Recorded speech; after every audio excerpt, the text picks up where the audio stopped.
경호 스님이 한 번은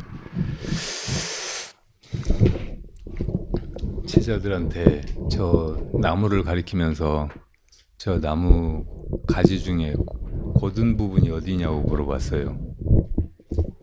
그러니까 제자들이 저 부분이 저기 제일까지가 곧다고, 또 딴 사람은 딴 방에서 그건 굽었다고, 이쪽에서 여기가 곧다고.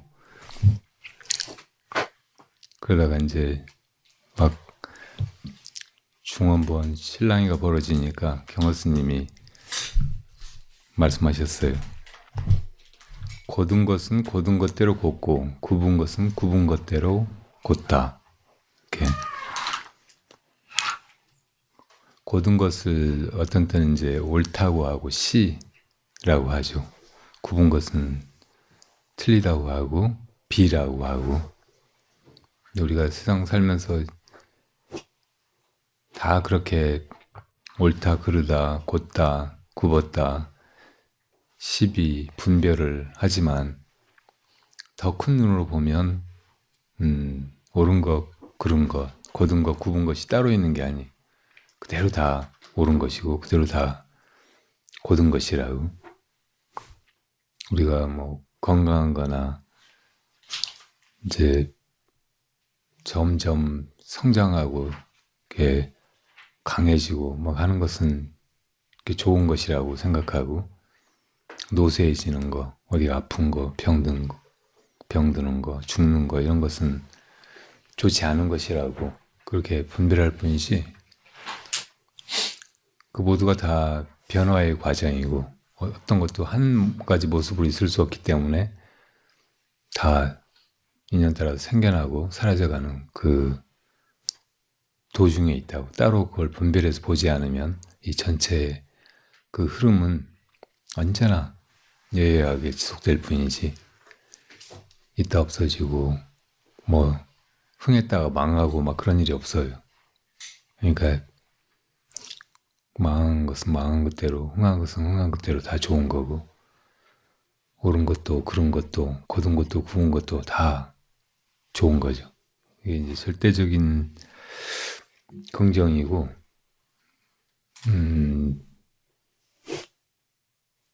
이 절대 법이 언제나 상전하는 거, 법륜이 상전하는 거, 이것을 부처님이 깨달으신 거고 그것을 설파하신 거란 말이에요. 그러니까 우리가 이렇게 살면서 좋은 것을 추구하고 굳은 것을 피하려고 하고, 그 속에서 이제 뭐 행복이라든지 어떤 다른 가치를 구하는 거, 이런 태도가 이게 근본적으로 잘못된 것이고, 본래 있는 절대적인 행복, 완전함, 이것을 오히려 등지게 만드는 거예요. 그러니까 쪼그라드는 거, 이걸 그냥 봐요. 나도 이빨이 작년에 5개나 빠졌거든요. 뺐어요. 그 전에도 이제 교통사고 후유증으로 한쪽에 이빨들이 막 들뜨고 빠져나오고 막, 그래서 이제 보관형 임플란트를 했는데, 그때도 그걸 느꼈지만 이번에 또 5개를 한꺼번에 뽑고 나니까 이제 다 됐구나. 그냥 망한 게 아니고 쫄망 혹은 폭망이로구나. 그런 생각이 들었거든요. 되게 불행했어요. 몇 달을 그렇게 지내면서 이제 그래도 새로 임플란트를 하고 나면 나아지겠지 생각하고 기다렸다가 이제 며칠 전에 치과에서 와보라고 해서 이제 심어주나 보다 하고 갔더니, 이제 그 임플란트 하고 나서 이제 그 꿰맸잖아요. 그 꿰맨 실밥만 뽑고 한 3달을 더 기다려야 된다는 거예요. 그러니까 더 불행하게 느껴지더라고요. 심으면 낫겠지 이렇게 생각했던 그 기대가 또 이제 이 불행감을 가중시킨 거예요. 그러지 말고 이제 나는 망했다, 기대하지 말아야 되겠다, 회생은 해추는 불가능하다. 이걸 받아들이고 그냥 그렇게 사는 데까지 살다가 죽어야지. 다른 허황된 꿈을 꾸면은 계속 그 좌절감이나 기대에 못 미치는 불만족감, 불행감 이런 게 가져갈 뿐이. 그대로도 참 좋으신데 내가 보기엔. 내 상황에 대한 거의 받아들이거나 못하거나 이런 마음 없이 그냥 하는데 이렇게 몸으로 내가 탁 오는 느낌 있잖아요. 네. 여기 안에 갇히는 그런 게 확 올 때가 있거든요. 그럼 누구나 다 이제 자기 육체적인 조건이라든지 혹은 생활 여건, 일상에서 이렇게 해야 되는 일들에 그 부담감 이런 데서 완전히 자유로워질 수는 없어요. 그걸 떠나가지고 어디서 자유나 행복을 구하면은 그건 얻을 수 없는 것이고 더 낙담하게 되고, 그러니까 그런 속에서 자유로워야 돼.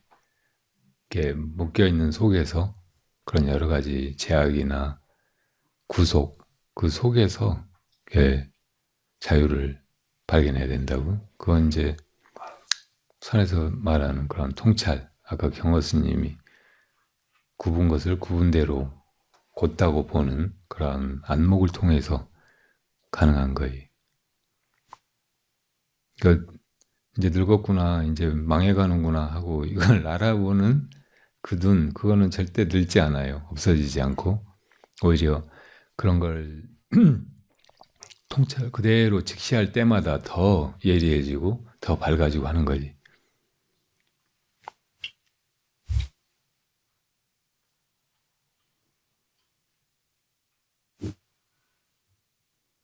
결국은 뭐 해탈의 길이든 아니면 열반의 길이든 옛날에 떴던 그 눈을 다시 떠서 제대로 다시 보고 더 깊이 통찰하고 하는 걸 통해서만 열리지, 있지도 않은 어떤 것을 구하거나 뭐 또 다른 어떤 뾰족한 수를 찾는 것은 다 의미가 없어요.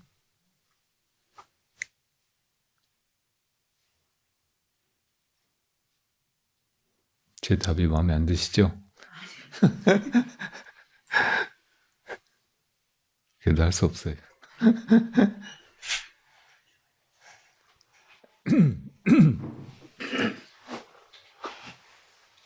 스님 불행감을 느껴주셨다는데 그냥 그거가 느껴질 때 그렇구나 그러셨어요. 그럼 어쩌겠어요. 빠진 이빨을 다시 꽂을 수도 없고. 그리고 우리 주변에도 혹은 우리를 둘러싸고 있는 이 세상, 나라, 시국에도 정말 많은 일들이, 중요한 일들이 있었죠. 새해가 되면서 1월 1일 날 일본에서 지진이 나더니 다음 날은 또 야당 대표가 칼에 맞았어요. 그래서 죽을 뻔했. 구사일생으로.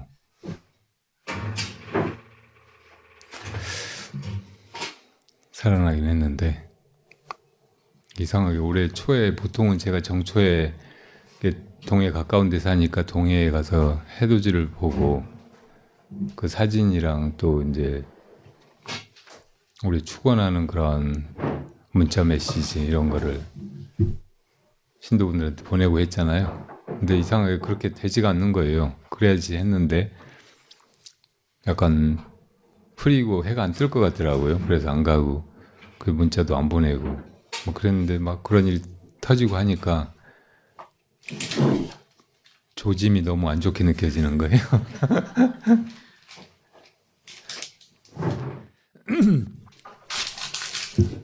그 새해 복 많이 받으세요. 막 뭐 그런 인사들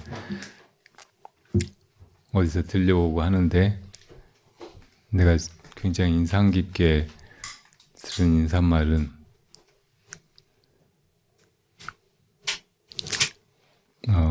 갑질년 새해 벌 많이 받으십시오. 갑질년이 누구를 말하는지 알겠죠? 갑질하는 년. 새해 복 대신 벌 많이 받으십시오.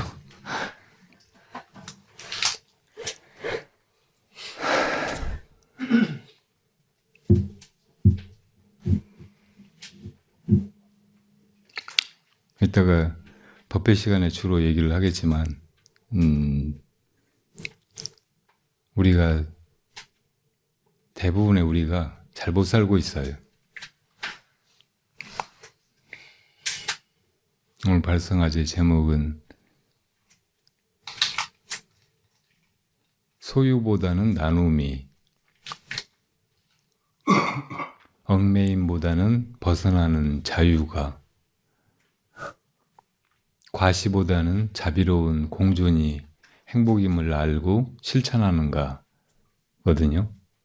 이제 그렇게 살지 못하고 있잖아요. 우리가 다 소유를 향해서 다 서로 더 많이 앞서서 차지하려고 내달리고 있고 과다하게 골몰하고 있고 그리고 온갖 것들에 집착하고 얽매여서 거의 연연해하고 시비 논쟁을 그치지 않고 싸우고 서로 헐뜯고 죽이고 모함하고 온갖 꿍꿍이로 상대방을 죽여 없애기까지 해서 자기 자리나 가진 것들이나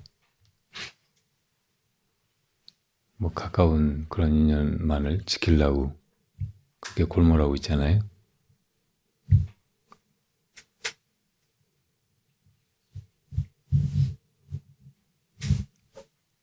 갑질하는 년이랑 당하는 사람들이랑 많이 다른 것 같기도 한데 또 많이 떨어져서 보면 대동소이하게 우리 마음이 다 그래요.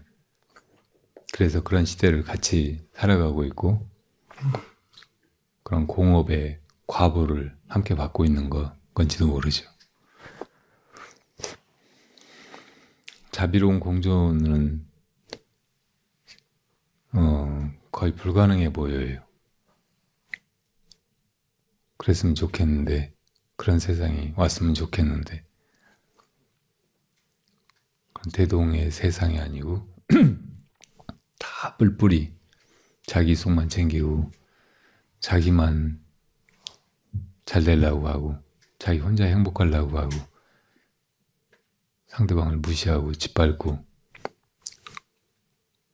해치고 죽여서라도 그런 허무맹랑한 것들을 이루려고 하고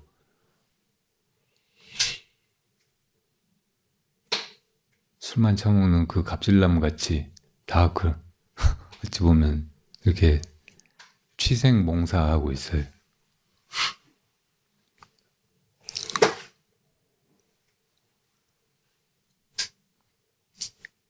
그러니까 이거를 시비분별심을 가지고 보고 그리고 좀 이러지 않았으면 하는 희망을 가지고 보면 볼수록 더 그런 희망에 고문당하는 것 같아요. 더 괴로워요. 더 암담하고 전혀 나아질 것 같지도 않고. 그러니까 그런 인간의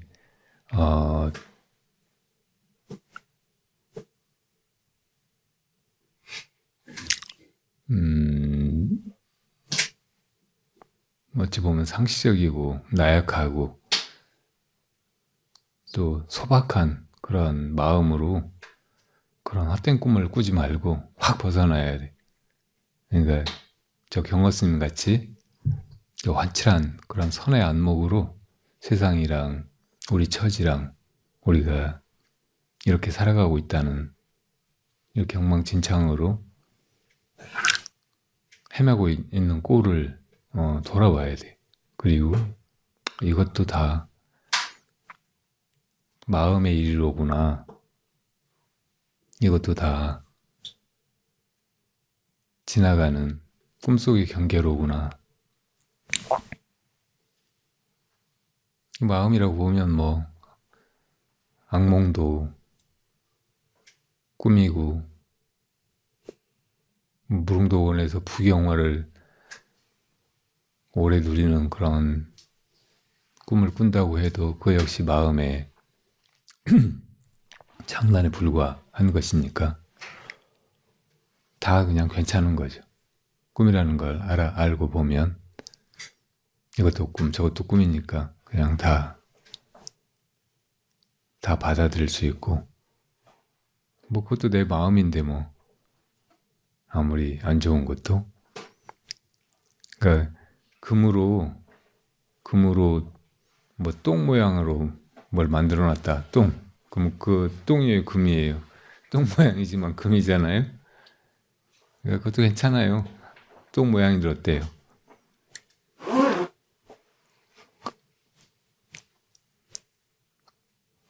그렇게 이제 이렇게 통찰할 수 있는 안목이 필요하다는 얘기예요. 그거만 있으면 그냥 견딜만 해요. 올해도 역시 좋은 해고 오늘도 좋은 날이고 지금 이 순간순간이 사실은 이렇게 완벽한 유토피아의 시간처럼 이렇게 굴비쳐 흘러가고 있어요. 부처님의 생각이나 부처님의 그 가르침의 현세에서도 뭔가 개혁적이고 그 평등한 것을 하는데 하나의 그 가르침이 될 수 있지 않을까라고 생각하는데 혹시 제가 말도 안 되는 것인지 가능성이 있는 것인지 한번 여쭙습니다. 거사님이 어떤 때 이제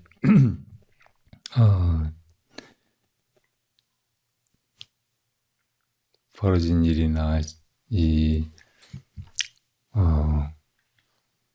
뭐 역사의 흐름이나 혹은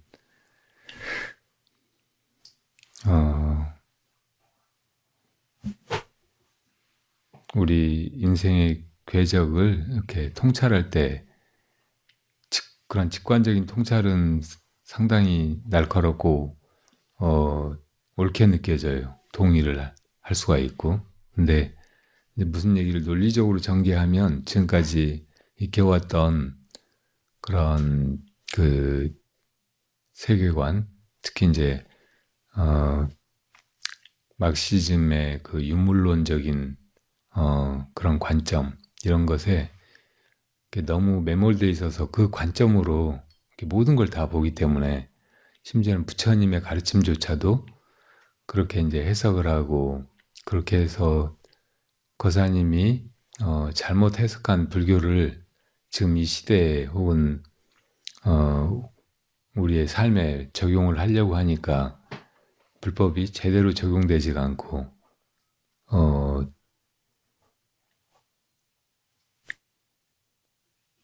오히려 이제 거사님의 말에 수많은 이제 허점 혹은 어폐를 만들어내고 그런 걸 내가 또 일일이 다 교정을 하고 논박을 하고 막 이렇게 하기에는 그냥 또 입씨름이 되어버릴 것 같아가지고 그렇게 하고 싶지 않은 느낌이 자꾸 들어요. 그러니까 지금 전에도 말씀드렸듯이 거사님한테 당부드리는 거는 조금 더 깨끗한 마음으로 전혀 어떤 선입견이라든지 지금까지 해온 생각이나 사고체계를 벗어나서 이렇게 허심, 이렇게 아무것도 없는 빈 마음으로 이 불법을 접해보고 또 공부해보고 그리고 불교는 이제 뭘 아는 것이 아니고 수행을 통해서 자기 자신이 변모하고 자기 눈이 띄어서 다른 더 훨씬 분명하고 예리한 안목으로 이 세상과 우리 존재를 통찰하라고 하는 그런 가르침이거든요. 그러니까 쉽게 이야기하면 수행과 깨달음의 길인 거예요. 그러니까 그런 길로 가보시기를 권하는 수밖에 없는 것 같아요. 지금 여기 그 거사님 한 분이 저 옆에 앉아 있잖아요. 지금 33살인가 된 캐나다에서 온 분인데 중학교 때 캐나다로 가족이 이민을 갔다가 거기서 이제 공부하고 지금은 그 조경 일 같은 걸 하고 있나 봐요. 근데 어릴 때부터 수행이나 깨달음에 대해서 어떤 책 같은 데서 이제 보고 거기서 그런 단어에서 아주 강렬한 어떤 이끌림을 느끼고 그런 길로 계속 걸어오려고 지금까지 살아왔나 봐요. 그러니까 수행을 놓지 않았고 우리 이제 법화림의 여러 가지 그 동영상들 보고 하면서 이렇게 지내고 하다가 이제 6, 7년 만에 한 번씩 한국에 들어왔다는데 이번에 와가지고 이 법화림을 찾아왔어요. 근데 사람들이 이제 캐나다에서 왔다고 하니까 캐나다의 그 아주 좋은 자연 환경이나 또 여유로운 그리고 여러 이제 얼마 전에 이제 저 거사님을 통해서 들었는데 여러 인종의 여러 민족의 사람들이 이렇게 자유롭게 와서 이렇게 조화롭게 살아가는 그런 좋은 점이 있는 나라라고 하더라고요. 그래서 우리도 캐나다에 가고 싶고 관심이 생기고 그랬는데 우리가 부러워하니까 저 거사님이 캐나다 참 살기 좋았는데 여기 법화림에 와서 며칠 지금 1, 2주 됐나? 이렇게 지내보니까 여기가 훨씬 좋은 것 같다는 거예요. 특히 절에 사람들이 이제 몇몇이 이렇게 지내는데 무슨 규율이라든지 뭐 규칙이라든지 또 누가 막 이렇게 저렇게 해라 간섭하고 지시하고 하는 것이 일체 없는데 사람들이 제각각 움직이면서도 아무것도 서로 막 충돌하거나 걸리적거리거나 부담스럽지 않고 아주 평화롭게 제각각 다 자기 일을 하고 수행을 하고 또 같이 밥 먹고 차 마시고 막 이렇게 해가는 일이 너무 이렇게 좋게 느껴졌다는 거예요. 그 출가할 생각이나 우리 법화림에 와서 이렇게 계속 살고 싶은 그런 마음도 있는 것 같아 보이더라고요. 출가하지 말고 제가 그 캐나다에다가 절을 만들려고 그래서 우리도 가보게 필요하면은 우리도 그 조경 일을 하면서 돈을 좀 벌어가지고 좋겠습니다. 좋겠죠.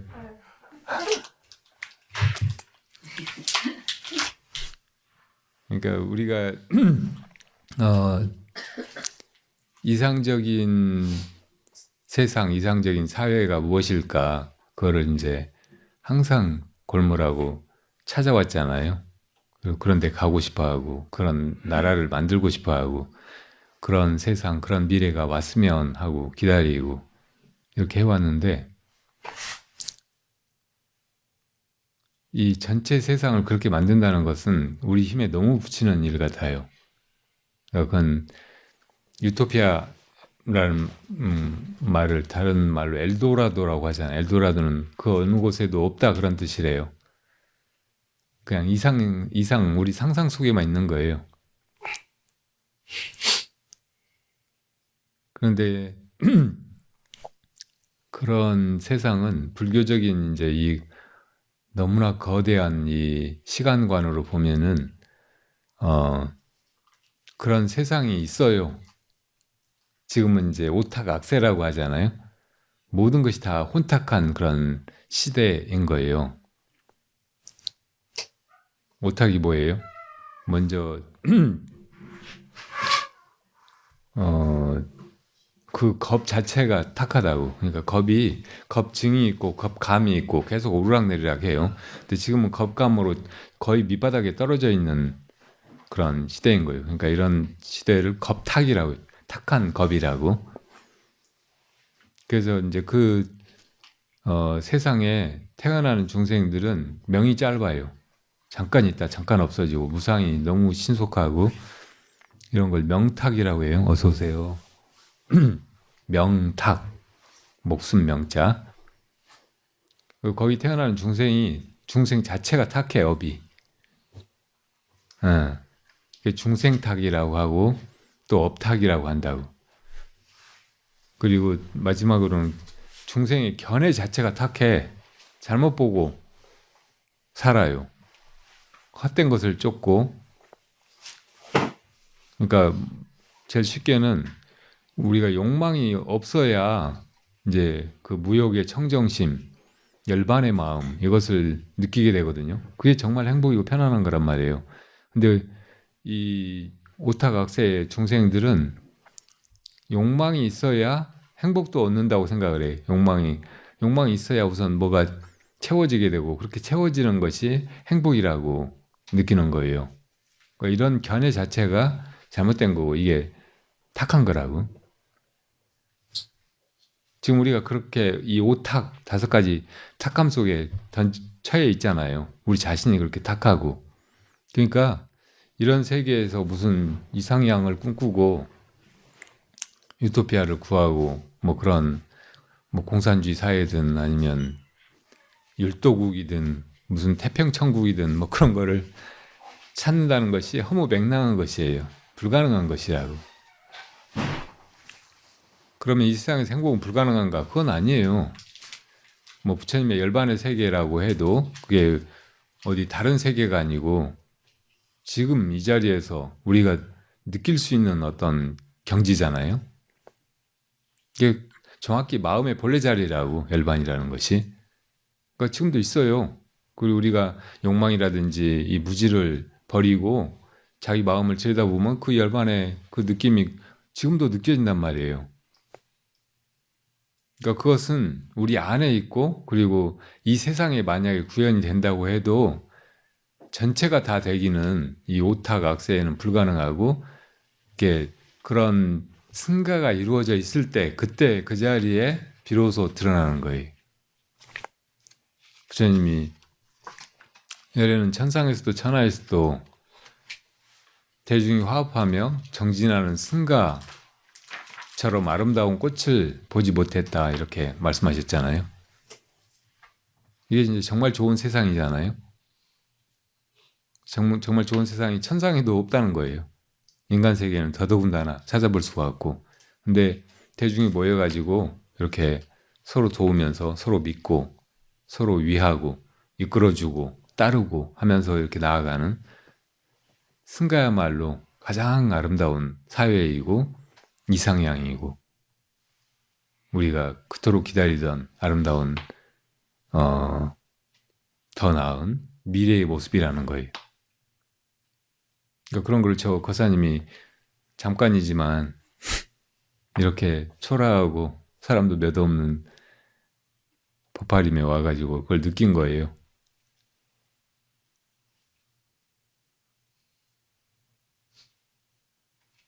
그러니까 이런 통찰이 중요한 거고 이걸 이제 실제로 와서 살아보면서 이렇게 피부로 그런 걸 절감하고 그 속에서 이제 그거를 깊이 체화하고 그것이 이제 사실은 부처님이 가르치신 열반의 길, 행복의 길 그리고 이렇게 바르게 잘 살아가는 그런 길이에요. 그러니까 거사님이 그런 길로 가보시라는 말씀이에요. 그냥 사상적으로 마르크시즘하고 불교를 막 비교해가지고 분석해가지고 그런 거사님의 이렇게 인식의 틀 혹은 색안경에 비추어서 이게 뭔가 따져보려고 하시지 말고 지금 586 세대 386에서 시작해가지고 지금 이제 586, 686이 돼가고 있는데 이건 망하고 있어요. 그러니까 너무 미련을 갖지 마세요. 어서 오세요.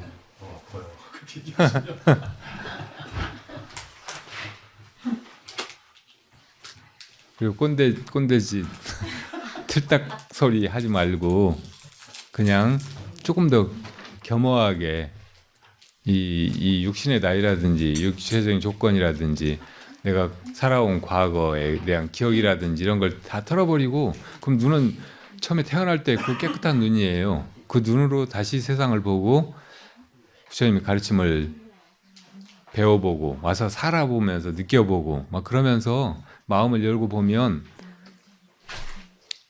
오히려 이제 더 이렇게 젊은 세대들, 지금 절에 막 온 애기들이 스승이에요. 배울 게 더 많고 더 많이 느끼죠. 아, 쟤들 정말 잘 살고 있구나. 나는 그렇게 살지 못했는데 너무 부럽구나. 이렇게 느껴지고 거기서 내 마음도 이제 아주 깨끗해지고 더 젊어지고 편안해지고 그러지 않을까 싶어요. 그래도 거사님들이 점점 많이 오셔서 너무 좋아요. 이렇게 부부가 손에 손 잡고 오고, 네, 어서 오세요. 가족들이 함께 오고, 아이들도 데리고 오시고, 뭐 그래서 이 법화림이야말로 지금 이 암울한 시대에 부처님이 좋아하실 만한 꽃이 아닐까. 저도 혼자 강원도에 있을 때는 되게 불행하게 느꼈는데 여기 와보니까 맛있는 것도 먹고 사람들이 막 이렇게 험한 세상을 살아가면서 그래도 미소 짓고 여기 와서 좋아하고 하는 걸 보니까 덩달아서 내가 불행하지만 않구나 이런 생각이 들어요. 유시민 작가가 주로 이제 인문학도로서 그런 이제 자연과학의 진화론이라든지 뭐 생물학, 인류학 뭐 이런 거를 공부해가면서 그렇게 이제 얘기를 하면서 윤석열 저러는 거 침팬지 그 왕들도 다 그런다. 그러니까 인간이 600만 년 전에 침팬지에서 분화해가지고 이렇게 엄청난 문명을 구간 것 같지만 인간은 그때하고 하나도 달라진 게 아니다. 유전자가 그대로다. 그러니까 저렇게 행동할 수밖에 없다. 그러니까 뭐 그러려니 하고 이해해야지. 그래야 이해가 가지. 안 그러면 너무 답답하고 화나고 참을 수가 없고 이 분노를 어떻게 할 수가 없으니까 그렇게라도 해서 사귀어야 된다고 그걸 위로를 합치고 하는데 그럼 위로가 받아들여져요? 그래도 이제 그렇게 우리가 무슨 침팬지야? 지금까지도 말씀을 드렸는데 그 유시민 작가님도 이렇게 불교에 대해서 기본적인 호의나 어떤 그 존경심 혹은 이끌림을 가지고 있는 분 같더라고요. 근데 한 번은 이제 지금 이 시대에는 옛날에 이제 큰 스님들이 어려운 시국에서 이렇게 뭔가 조언도 하시고 방향을 제시하기도 하고 해서 그런 난국을 돌파해 왔는데 그런 분이 안 계시다고 그런 분도 없는 것 같아서 안타깝다고 하는 걸 들은 적이 있어요. 그러니까 그런 심경에서 결국은 이제 뭐 그렇게 이제 자연과학 공부를 하면서 거기에서 새로 이해하게 된 거, 인간의 존재에 대해서 자연과학은 사람도 자연의 일부 혹은 물질적인 어떤 그 생명체로서 이렇게 파악하고 분석적으로 이렇게 이제 관찰하고 조사하고 실험하고 해서 이제 쌓아올린 그런 지식들이잖아요. 그런 게 아주 무가치하다는 건 아닌데 그런 걸로 이제 그 전에 몰랐던 것을 알게 되고 드러나지 않았던 것이 밝혀지기도 하겠지만 아무리 그렇게 해도 알 수 없는 것이 있어요. 그러니까 옛날 이솝의 우화에서 어떤 금 달걀을 낳는 닭이 있었는데 어떤 어리석은 사람이 저 속에서 계속 금달걀이 나오니까 이걸 열어보면 얼마나 많은 금달걀이 있을까 하고 닭 배를 갈라가지고 닭을 죽여버렸다는 게 있잖아요. 그런 식으로 분석을 한다고 다 알아지는 게 아니에요. 오히려 그냥 그대로 통찰해야지 뜯어보면은 전체가 드러나지 않는 것이 이 세상에는 많다고. 특히 인간의 존재가 그래요. 그러니까 뭐든지 이렇게 분석하고 뜯어보면 그 안에 얼개라든지 구조가 드러나고 그럼 이게 이렇게 작동하고 있었구나 하고 그 전모를 파악하게 된다는 것이 이제 자연과학, 특히 이제 분석적인 그런 방법론의 기본적인 모티브거든요. 근데 사람은 그렇게 분석을 한다고 해도 이 육체 말고는 분석할 것이 없어. 인간은 이 육체만이 아니고 훨씬 더 깊고 크고 어디 갇히지 않는, 그러니까 거의 무한대로 이렇게 펼쳐져 나갈 수 있는 그 마음을 가지고 있는 존재잖아요. 그 사람은 육체라기보다는 마음이라고. 근데 이 마음은 분석이 안 돼. 이게 대상이 아니기 때문에. 근데 사람을 육체라고 단정짓고 이 육체를 분석해서 그게 어떤 식으로 어떤 유전자로 되어 있고 호르몬이 어떤 식으로 분비되고 어떤 식으로 작용하고 있고 신진대사가 어떤 식으로 오장육부에서 벌어지고 있고 뇌가 어떤 식으로 작동하고 있고 막 이런 걸 한다고 해서 사람이 알아지는 게 아니라고. 우리가 무슨 생각하는지 그거를 뭐 꼭 거짓말 탐지기 가지고 재봐야 알아요? 자기가 알잖아요. 그건 실험이나 분석을 통한 게 아니고 그냥 자기가 자각하는 거고 자기가 직관하는 것이라고. 그러니까 이런 방법이 있는데 이런 방법을 통해서만 인간의 참 존재가 내면이 이렇게 드러나고 이게 밝혀지고 깨달아지는 것인데 이제 자연과학적인 그런 분석법, 구조주의 막 이런 걸 가지고 인간의 내면을 재보려고 하는 거는 불가능한 일이라고. 동양 철학 중에서 유교 같은 거 있잖아요. 공맹의 사상 중에 사단 칠정론이라는 게 있다고. 맹자가 이제 그걸 체계화시켰는데 인간의 기본적인 그 덕성을 인의례지 신이라고 가르치는 게 유교잖아요. 근데 그 중에 이제 인의례지 이것이 성품의 그 모습이라는 거예요. 성품이 이는 측은지심이라고 표현되죠. 그러니까 다른 존재가 이렇게 불행을 겪거나 안 된 것을 보고 이렇게 마음속으로 이렇게 연민심이 일어나는 거, 그걸 또 이제 도우려고 하죠. 그런 게 인이라는 거예요. 그리고 의로움 마음은 수호지심이라는 거예요. 옳지 않은 거, 악한 거, 이것을 그러니까 본능적으로, 천성적으로 이렇게 좋아하지 않고 미워한다는 거예요. 그러니까 그런 정의감 이런 데서 이제 의로움이 드러나는 거예요. 그 다음에 누구든지 다 마음속에 이기적인 마음이 기본적으로 있는 것 같지만 그보다 더 깊이에 내가 보잘것없고 나는 이 수많은 존재들 중에 하나에 불과하다. 먼지 같은 존재다. 아주 보잘것없다. 이런 통찰이 또 있으니까 누가 이제 나를 너무 막 축켜 세운다든지 대단하다고 과도하게 막 평가한다든지 그러면 아니라고.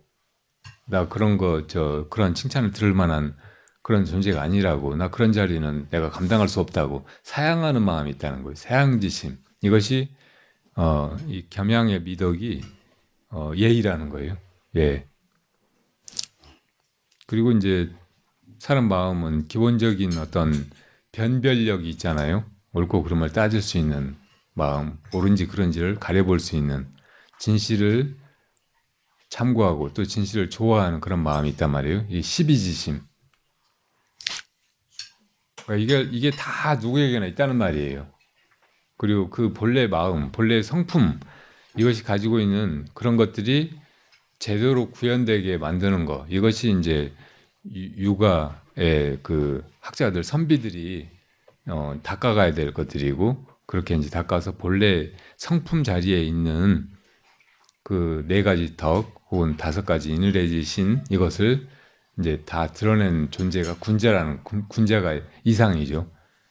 그러니까 요가의 사상을 너무 현실주의적이다, 종교적이지 않고 세속적이다, 뭐 이렇게 비난을 하는 사람도 있는데, 잘 알고 보면은 인격 도야를 통해서 이렇게 군자와 같은 완전한 그런 존재가 되려고, 본래 성품을 회복하려고 했던 것이 육아의 가르침이기 때문에 이걸 그렇게만 말할 수가 없어요. 굉장히 이상주의적이고, 그리고 우리 내면과 이 세계가 그대로 연결되어 있다는 것을 토대로 해서 이 세상을 좋게 만든다든지, 그러니까 뭐 치국평천하, 그러니까 아주 아름다운 태평 세계, 태평 성세를 구가한다든지 하는 것이 내 인격의 함량과 더불어서 진행된다는 것을 가르친,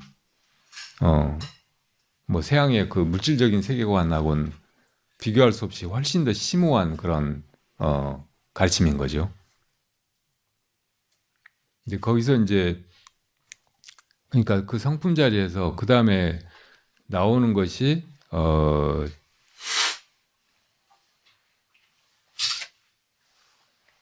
그 감정이에요. 7정, 7가지 정. 그게 뭐지? 희노애락하고 뭐 두려움하고 애오구, 또 미움, 증오심, 뭐 이런 걸 합해가지고 이제 7정이라고 하는데, 이 7정은 이제 사람이 이렇게 본디 있는 성품 자리를 벗어나가지고 어리석게 막 일으키는 것이라는 거예요. 잘못된 어떤 방식으로. 그러니까 뭐 예의라든지 옳은 것, 정의라든지 혹은 어짐, 인이라든지 진리에서 벗어나가지고 막 일으킬 수 있는 것이라는 거예요. 그러니까 이것은 닦아가는 것이야 돼. 7정은. 그러니까 이게 이제 이 성리학적인 세계관이 기본적으로 성품 자리에서 바로 드러난 것이 이치고, 아까 이누레지 이게 이제 이치예요. 근데 그 다음에 어떤 기운이라든지 물질로 이게 드러나면은 이것은 이제 감정적인 거, 혹은 번뇌망상, 혹은 뭐 욕심, 또 이 세상에 온갖 악, 이런 것이란 말이에요. 그러니까 이제 이것을 그 근본 자리로 돌아가는 걸 통해 가지고 이제 좋은 쪽으로 바꿔가고, 현실도 점점 더 이상적인 모습으로 이렇게 바꿔갈 수 있다는 것이죠. 그러니까 이제 성품으로 돌아가기 위해서 그 이치가 더 중요하냐, 혹은 기, 물이 더 중요하냐, 이런 걸 가지고 이제 이기 논쟁 이런 것도 있고 했지만, 그리고 이제 초기에는 이제 공명의 가르침 막 이런 것을 어떻든 이제 제대로 해석하려고 하는 거, 훈구학 이런 것이 성리학의 주류였는데, 나중에는 이제 그걸 더 이론적으로 체계화하고 성리학 주의 같은 사람의 성리학으로, 그랬다가 나중에 이제 양명학이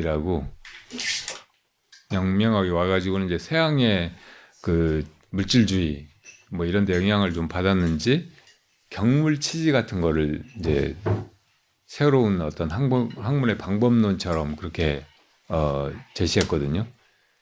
그러니까 성품 어쩌고 저쩌고 하면서 막 그거를 막 분석하고 따지고 들고 연구하고 막 그러지 말고, 지금 이미 이렇게 드러나 있는 물, 이것을 잘 관찰하고 파고들고 해가지고 거기서 이제 오히려 이나 성을 발견해가고 회복해간다는 거예요. 물을 통해서 거꾸로 이제 성에 접근해 들어가는 경물을 오래 계속해 가면은 결국 이제 성품에 이르게 된다는 거예요. 근데 이것도 이제 서양의 약간 그 구조주의라든지 분석적인 방법론하고 좀 비슷하잖아요.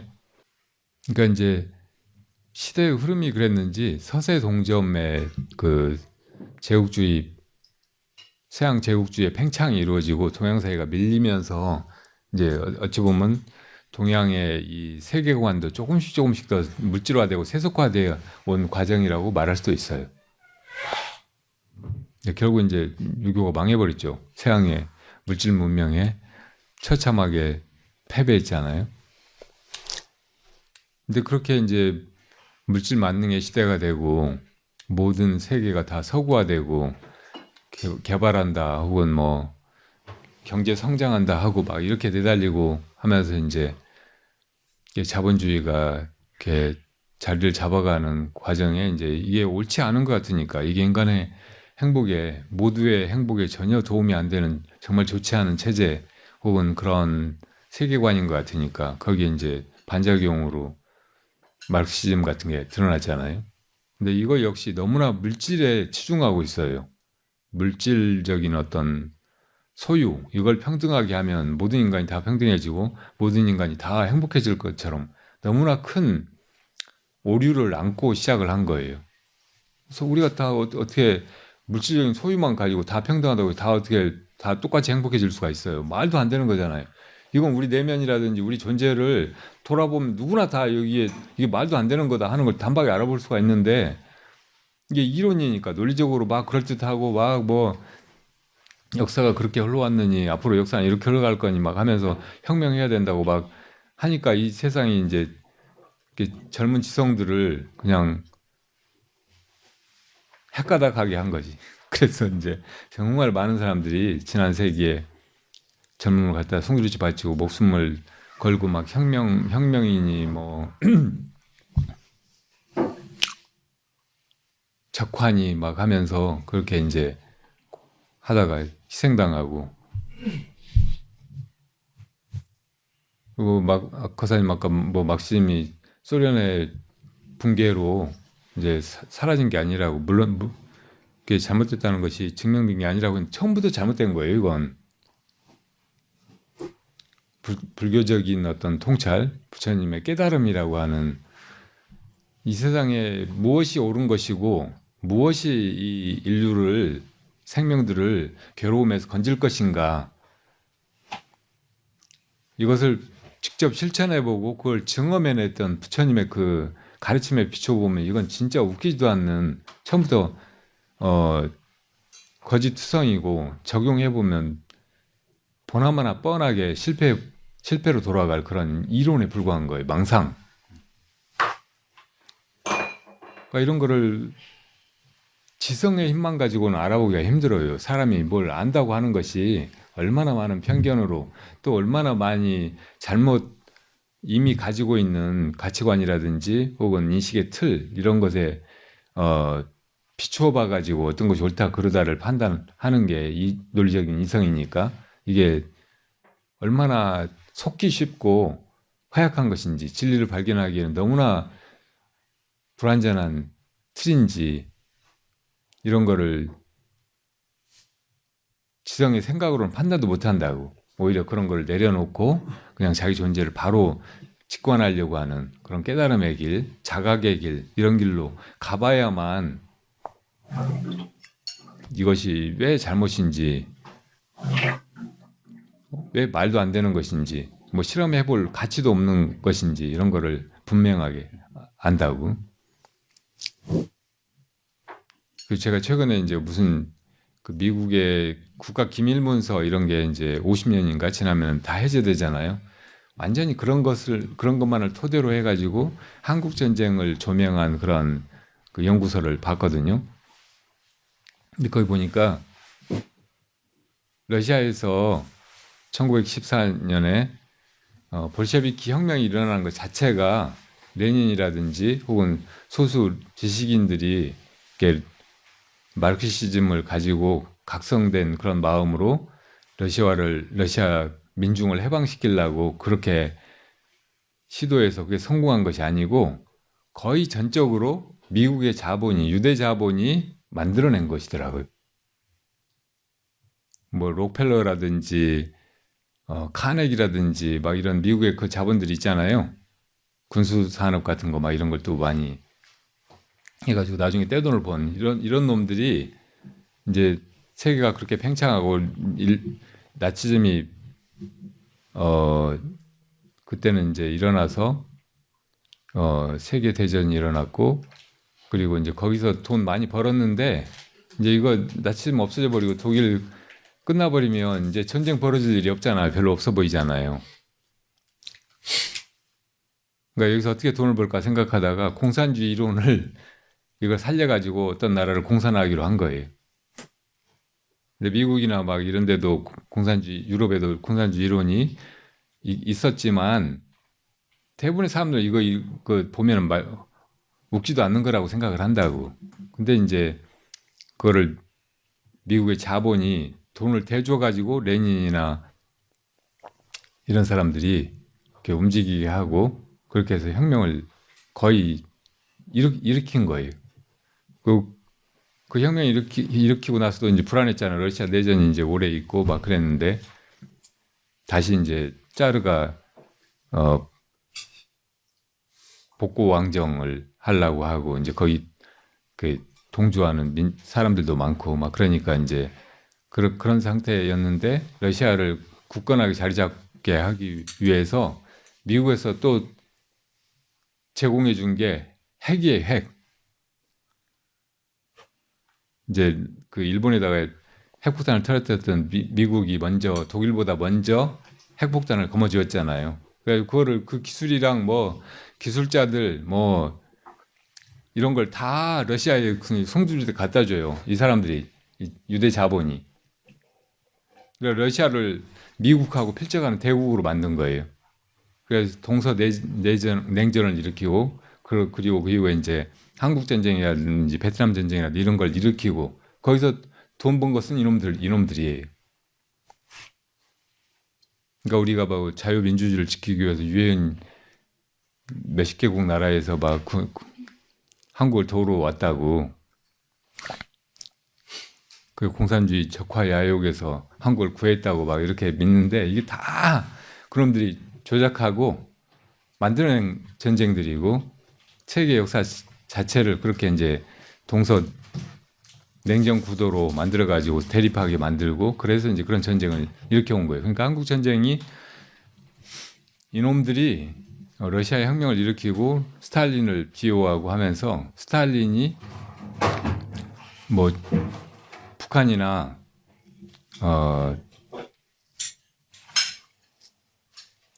북한의 이제 김일성이나 뭐 박헌영 이런 사람들한테 이제 이렇게 뭐 탱크라든지 전쟁을 뒷받침하기로 하고 그래서 이제 북한의 남침으로 6.25 전쟁이 발발했잖아요. 그리고 이제 낙동강까지 밀려갔다가 이제 유엔군이 들어오고 막 하면서 다시 저 청천강 이부까지 이제 밀고 올라갔다가 또 중공군이 개입하면서 또 다시 내려오고 다시 분단으로 원래 상태로 돌아가 버리고 그 사이에 한국 사람들만 동족 상잔으로 한 300만 명 내지 500만 명이 희생당하고 국토가 다 그냥 전쟁의 폭격으로 그냥 쑥대밭이 돼버리고 그러니까 북한의 도시는 14개인가 하는 도시가 거의 아무것도 남지 않고 그냥 그 달의 표면같이 돼버렸대요. 평양에는 온전한 건물이 몇 개밖에 없었다는 거예요. 근데 거기 김일성은 살아남아 있었거든요. 어디 숨어서 살아남았을까요? 안 죽이는 거예요. 김일성 죽여버리면 그냥 끝나버리잖아요. 전쟁이. 그러니까 완전히 계산된 그놈들이 그냥 무기장사하고 어느 나라 정해가지고 다 때려 부수고 또 그 사람들 다 희생시키고 그러고 이제 또 재건한다고 물자 투입하고 막 들어와가지고 그 나라 이제 경제 살려주고 막 이래저래 하면서 하는 척 하면서 또 이제 자기들이 빼먹는 거예요. 일본도 거기 가세했죠. 그러니까 한국군 그 자문단에 그 그런 요인들이 들어와 있었고 거기에는 그 일본 생체 실험 같은 거 했던 731 부대 있잖아요. 그런 사람들 일본 장교들도 들어와 있었어요. 그러니까 한국 전쟁 때 이렇게 예를 들어 생물학전 그러니까 뭐 진드기나 뭐 이 같은 것을 퍼뜨려 가지고 제규열이나 여러 가지 바이러스 이런 걸 퍼뜨려 가지고 사람을 죽이는 거 있잖아요. 그런 게 북한에서도 그런 실험이 있었고 지리산의 빨치산들한테도 그런 폭탄이 투하되고 했거든요. 그런 그 생물학 폭탄이. 그러니까 저 이태 남부군 보면은 빨치산들이 죽기만 하면 이제 옷 벗겨가지고 다른 대원들이 입으려고 벗기고 보면 온 몸에 이가 막 붙어 있었다고 했잖아요. 근데 그전에는 그냥 이 사람들이 안 씻고 못 씻고 막 그렇게 이제 피해 다니고 막 열악한 환경에서 그러다 보니까 이가 그렇게 많았나 보구나 생각하는데 이게 다 제규열로 그냥 그 사람들 죽이려고 그런 생물학전 폭탄을 터뜨려서 그 이들이 다 기어가가지고 동물의 몸이나 산속에서 그냥 그렇게 막 못 먹고 굶주리고 총 맞아 죽고 잡히면 맞아 죽고 막 하던 그 빨치산들한테 기어가서 붙어 빨아먹고 있었던 거예요. 그게 처참한 비인간적인 너무나 잔인한 그런 전쟁을 다 유대 자본이 수행했다. 지금도 뭐 우크라이나에서 전쟁 벌어지고 있고 그 전에도 뭐 이라크전, 아프가니스탄, 뭐 어디 시리아, 중동 이런 데서 계속 뭐 그런 전쟁들이 벌어졌잖아요. 이게 다 사실은 이제 그런 돈 장난, 돈 지랄이에요. 이놈들의 기본적인 전략이 세계군 어떤 나라건 다 나눠가지고 싸우게 만드는 거예요. Divide and conquer. 이게 기본적인 전략이라고. 한국이 지금 뭐 정치적으로 보수 진영, 진보 진영 이렇게 나눠가지고 여당, 야당 막 이렇게 엎치락 뒤치락하면 싸우고 민주화가 될라당 말라당 하면서 우린 막 뭐 촛불 집회니 뭐니 뭐 해가 나가서 막 유모차까지 꾸고 가지고 싸우고 뭐 외치고 막 했잖아요. 이게 다 그놈들 디바이드 앤 컨커에 놀아나고 있는 것인지 모른다.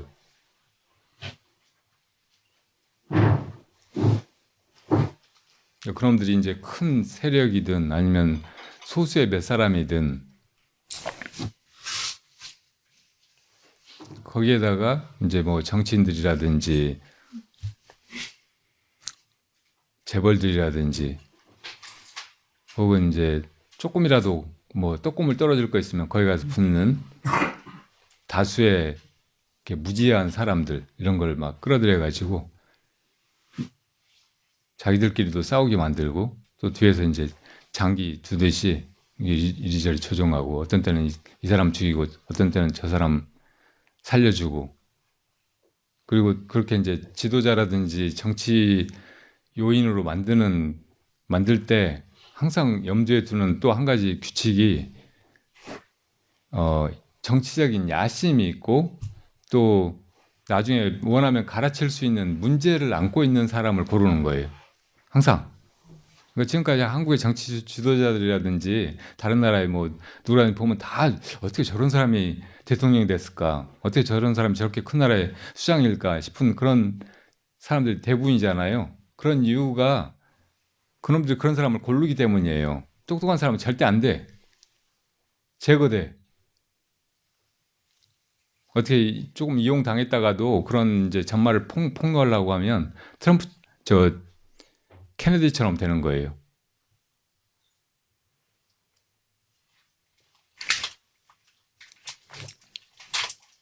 지금 이런 음모론을 지지하는 미국 사람이 40%나 된대요. 지난번에 트럼프가 이제 재선에 실패하고 그리고 국회의사당의 사람들이 트럼프 지지자들이 막 난입하고 도저히 납득이 안 가는, 언론에서도 어떻게 분명하게 해명을 못하는 그런 사태가 막 벌어지고 했잖아요. 그런 것도 이제 트럼프가 이런 전말을 다 까발리고 다 뒤집으려고 한다. 뭐 그런 얘기들이 음모론이 퍼지고 있어서 거기에 동조했던 많은 미국 사람들이 그런 기대를 가지고 트럼프를 지지하고 또 그렇게 하고 했던 거예요. 그 사람들이 바보겠어요. 트럼프가 저렇게 우스꽝스럽고 동표태 같고 너무나 납득이 안 가는, 너무나 비지성적이고 막 그런 사람이라는 걸 몰라서 그러겠어요.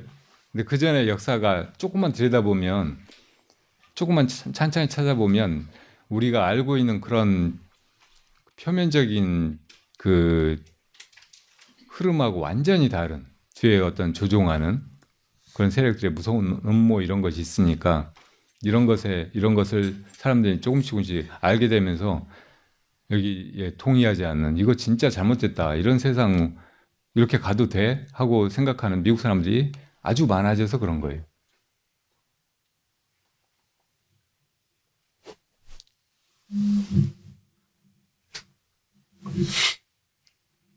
제가 또 이제 막 이렇게 얘기하다 보니까 거사님이 또 이제 반박하고 싶고 또 얘기를 또 막 더 하고 싶으신 거죠. 그만하자고요. 그만하고 제가 이런 얘기하면 또 이제 막 말들이 많고 싫어하는 사람도 있고, 스님이 정책만 좀 안 했으면 좋겠다고 하는 사람도 있고.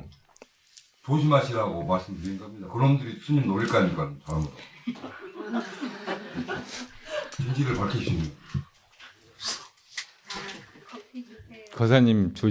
거사님이나 조심하세요.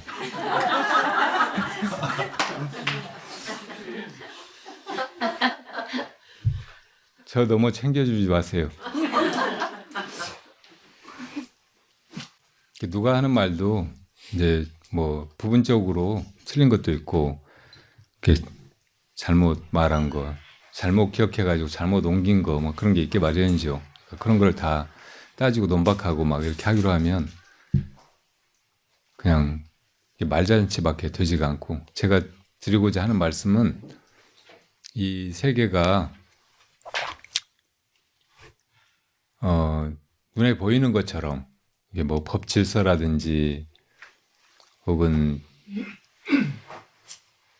이렇게 신문에 나오는 뉴스대로 막 그렇게 흘러가고 있는 것만은 아니다. 그 뒤에 어떤 것들이 있을 수 있고, 그런 세력이 이렇게 훨씬 더 어마어마한 야심이나 혹은 스케일로 그렇게 장난을 치고 있고 자기 탐욕을 채우고 있고, 그러니까 우리가 이런 싸움에 말려들어 가지고 한쪽 편에 서서 막 외치고 떠들고 어떤 때는 자기를 희생하고 막 이렇게 하는 것이 이게 어떤 때는 아주 무모하고 바보 같은 일일 수 있다. 그러니까 함부로 어떤 편에 서지 말자, 그런 얘기 하는 거예요.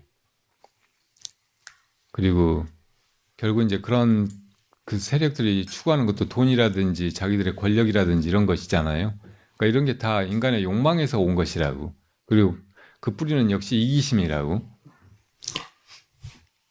마찬가지로 예를 들어 신이 이 세계를 다 지배하고 누구든지 다 신한테 복종하고 신을 따라야 뭐 구원도 받고 막 이래저래 한다. 그래도 이건 전적으로 신의 이기심, 신의 욕망, 신의 명예욕 막 이런 것에 우리가 놀아나는 일이지, 그게 뭐 선이고 잘하는 일이고 구원의 일이고 그럴 수가 없는 거예요. 그거 되게 비슷한 것이라고. 동네 깡패한테 괜히 잘못됐다고 대들고 따지다가 얻어맞고 잘못하면 죽고 막 하는 것보다 잘 보이고 가서 아부하고 그 편이 돼가지고 쫄개 노릇을 하고 막 이렇게 하는 것이 더 현명한 일이다, 이렇게 말한다면 동의할 수 있겠어요? 근데 사실은 구조가 비슷하다고. 나라에서 벌어지는 일 혹은 이 세상이나 신의 존재, 신적인 그런 존재, 그 신이 뭐 외계인이든 아니면 뭐 초월자 혹은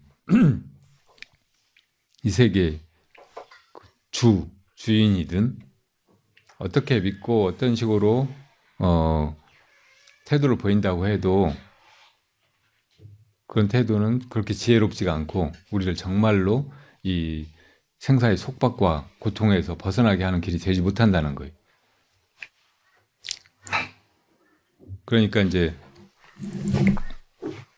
부처님의 가르침을 따라서 우리가 이제 그런 그 싸움 혹은 어떤 조종 속에서 어느 위치에서 있고 어느 편을 들고 어떻게 행동할 것인가 이걸 생각하지 말고 마음을 보고 그리고 우리 마음 안에도 뭐 그런 탐진치가 있잖아요. 정치적인 야망도 있고 소유에 대한 집착도 있고 그리고 항상 즐거움을 추구하는 그 쾌락주의적인 그런 본능이 있고 막 그러니까 그리고 그 뿌리는 다 내가 있다는 착각이 있잖아요. 그러니까 이 개체의식, 에고 그러니까 이것이 문제라는 것을 꿰뚫어 보고 그걸 넘어서서 본래 있는 마음을 깨달으신 분이 부처님이니까 우리가 다 그 길로 가야만 진정한 자유, 진정한 행복 또 영원히 아름다운 그 조화로운 세계 이 대상 세계에서는 불가능할지 몰라요. 그렇지만 우리 내면 세계에서는 그게 충분히 얻을 수 있는 것이고 언제까지라도 구가할 수 있는 것이니까 그걸 찾아 나서자는 거예요. 그리고 그걸 찾고 보면 그러니까 이 세계가 이대도 이렇게 엉망진창이고 신들이 농간을 부리고 저렇게 이제 그 보이지 않는 그런 세력들이 가지고 놀고 있고 우리를 이렇게 조종하고 있고 동원하고 있고 서로 싸우게 만들고 있고 막 그럴지라도 그냥 이대로도 괜찮은 거예요. 그러니까 그런 세계에 살면서 우리가 충분히 이렇게 이렇게 부처님의 가르침을 따라서 누구나 다 부처님이 되는 그 길로 함께 나가는 이 승가를 사막의 오아시스처럼 이렇게 찾을 수가 있어요. 그래서 이 승가에 와서 여기서 이제 함께하고 우리가 실제로 이렇게 살아있는 동안에 우리가 그렇게 찾던 이상적인 존재의 모습, 이상적인 세계, 이상적인 나, 이상적인 우리 이것을 확인해 보자는 거예요. 지심규명내에 나오는 그 수와 정례 명운 가피력이라고 저는 그게 너무 좋아가지고 제 나름대로는 내가 열심히 부처님한테 예를 머릿속에 예를 갖추면 부처님의 가피력은 어쨌든 조용히 미친다라고 생각하면서 가는데 그 한번 여쭙고 싶은 것이 그것을 가피력이 미치기를 원한다면 그것이 욕심인가요? 아니면 그 정도는 솔직히 저 요즘에 윤석열이한테 과거에는 뭐 알코올 중독자 등등 했는데 그것이 아니라 윤석열이가 제정신이 되도록 부처님이 좀 가피력이 미치십시오. 이렇게 좀 요즘에 그 스님이 주신 그림 부처님한테 맨날 그거 원하고 있습니다. 혹시 가피력이라는 것이 그런 우리가 열심히 원을 하면 미칠 수 있는 그런 가피력 그런 게 가피력인지 여쭤보고 싶습니다. 크게 보고 전체를 보면은 이게 잘못된 게 하나도 없어요. 굽은 것도 걷고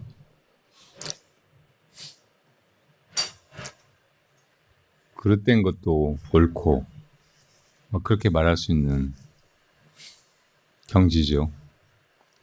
그러니까 부처님의 명운 가피력이 일체 중생에게 다 미쳐서 자탈시 성불도하여지이다 이렇게 발언하는 거 이건 하나도 허물이 없어요. 근데 그걸 너무 이제 좁게 막 이렇게 파고 들어가 가지고 구체적으로 어떤 사건에 이걸 이렇게 되게 해주십시오 하면은 잘못된 것이 되게 많아요. 축구할 때 이제 이쪽 팀들이나 저쪽 팀들이나 서로 자기 팀이 이기게 해달라고 막 기도도 하잖아요. 그런 꼴을 보면 별로 기분이 안 좋거든요. 옛날에 그 2차 대전 때 막 그 영국하고 독일하고 막 싸우면서 서로 자기 편이 이기게 해달라고 하나님한테 기도하는 병사들이 많았다는 거예요. 그게 아주 우스꽝스러운 거죠.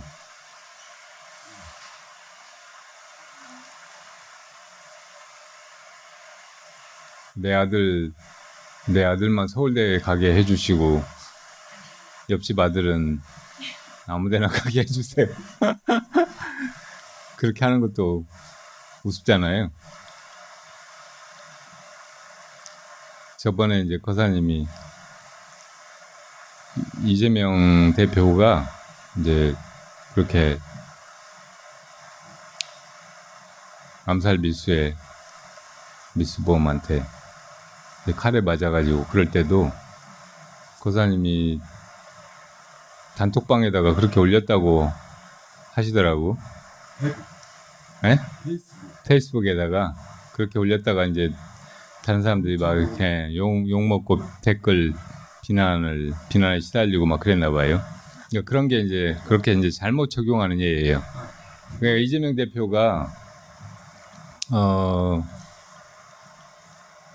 이재명 대표든 혹은 뭐 윤석열, 김건희, 한동훈이든 아니면 그 찌른 놈이든 아니면 뭐 공범이든 그 뒤에서 이제 그걸 조종한 사람들이 있다면 그런 놈들이든 다 구제 대상이 돼야 되는 건 맞아요. 다 사실은 괴로워하고 있고 어떻게든 이제 자기 그 행복, 쾌락, 안위, 번영, 성공을 추구하고 있고 그러니까 뭐 그런 거 다 들어줄 수 있으면 좋겠죠. 근데 그런 잘못된 그 욕망 때문에 누군가는 이제 그렇게 희생을 당했고 죽을지도 모르는 상황이잖아요. 근데 그렇게 깨난 사람이 다 용서한다고 그 사람이 무슨 성자예요? 아니면 성자라고 해도 그렇지 부처님이라고 해도 그렇게 하면 안 되는 거예요. 그런 건 따지고 들었으면 시비를 분명히 가려야 되고 물론 이제 그 사건 수사는 뭐 제대로 돼야 되지만 이재명 대표가 넓은 마음에서 그 찌른 사람을 용서한다고 그렇게 발표해야 된다고 그렇게 썼어요. 그리고 그 전에 이제 이재명 대표가 구속영장이 청구됐을 때 그 기각되라고 기도를 했더니 부처님 가피로 그랬는지 기각이 됐다고 이번에도 이재명 대표가 그렇게 하기를 기도한다는 식으로 그건 거의 치중에 하는 얘기 수준이지 전혀 논리적인 앞뒤도 없고 구체적으로 이렇게 본말을 따지고 들어가가지고 이렇게 해야 된다 저렇게 해야 된다 이렇게 하는 것이 옳은 행동이다 이렇게 말하는 그런 차원에서는 전혀 그렇게 전개되면 안 된다고요.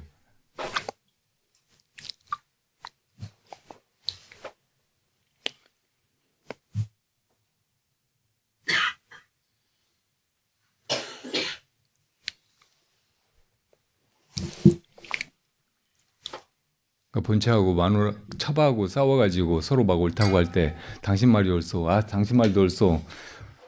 그러니까 누가 왜 양쪽 다 옳으냐고 하냐고, 자네 말도 옳다고 막 이렇게 한 그런 수준에서 무마할 수 있는 문제가 있고 본말을 분명하게 가려야 그리고 잘못된 것을 바로잡고 벌을 줄 때는 주고 막 그렇게 해야 뭔가 좀 가려지고 사람들이 더 이상 그런 악에 휘말리지 않게 되고 악이 더 이상 준동하지 않게 되고 그리고 소수의 선한 희생자들이 더 이상 나오지 않게 되고 막 그런 거를 도모해야 되는 그런 자리에서 또 할 수 있는 말이 있고 거기에 갖다 대야 되는 어떤 변별력이 있고 그런 거겠죠.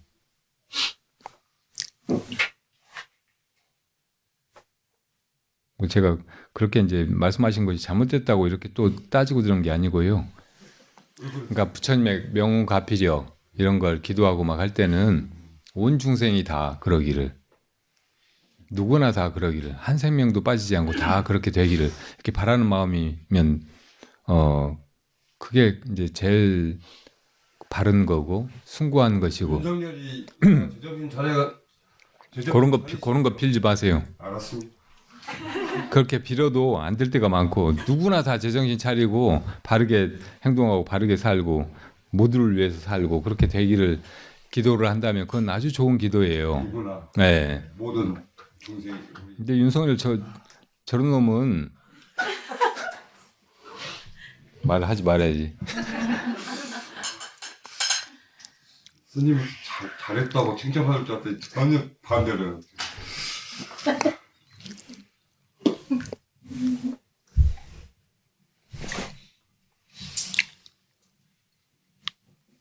부처님께서 이제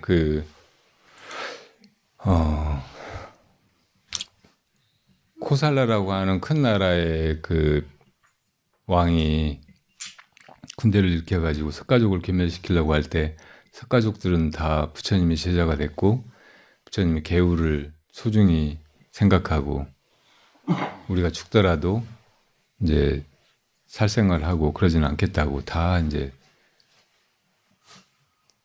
싸우질 않고 죽음을 당했잖아요. 어떻게 보면 부처님이 그렇게 그냥 하시게 두신 거죠. 그 군대를 이끌고 카빌라를 쳐들어가는 비우리 앞에 그 나뭇잎도 없는 나무 그늘에 가서 앉아가지고 쫙빛을 쬐고 기다리시다가 이웃을 친족을 그렇게 죽이는 것은 나뭇잎 없는 나무 그늘에 앉아서 쫙빛을 쬐는 거하고 같은 일이라고 그렇게 이제 막으려고도 하셨지만 나중에 이제 세 번째 병력을 일으켜가지고 쳐들어갈 때는 이제 이게 전생의 인연 때문에 막을 수 없는 일이라는 것을 보시고 거기 개입을 안 하셨잖아요. 그 자리에 가서 앉아 계시질 않았다고. 그러니까 맘 놓고 와서 이제 그렇게 석가족을 도륙을 한 거죠. 이게 이제 악을 방치하신 게 아니고 인과에 의해서 막을 수 없는, 부처님이라고 해도 막을 수 없는 일임을 아시고 그렇게 하신 거예요. 그러니까 그런 지혜가, 부처님과 같은 지혜가 생기기 전에는 내가 함부로 이건 옳다, 저건 잘못됐다, 이건 부처님다운 그런 처신이다, 이건 부채자수로 맞지 않는 처신이다, 그렇게 판단을 할 필요가 없어요. 하는 것 자체가 허물이라고, 불제자의 허물이. 비방. 네, 근데 또 이제 우리 그 조선제 임진왜란이 났을 때는 사명대사 혹은 처용 뭐 이런 데서 서산대사의 가르침대로 승병을 일으켜가지고 외란을 막고 왜군들을 무찌르고 했잖아요. 근데 이건 부처님의 가르침을 따르지 않은 것이고 계율을 파한 것이다, 이건 악이다, 잘못된 것이다, 이렇게 비방할 수 있나요? 그러니까 그걸 그렇게 분별하면 분별에 들어가기 시작하면 안 된다고. 이거 역시 서산대사나 사명대사의 그런 안목, 그런 깨달음 이런 것을 자기가 얻어가지고 그럴 때 무슨 마음인가 이렇게 이제 돌아봐야 된단 말이에요.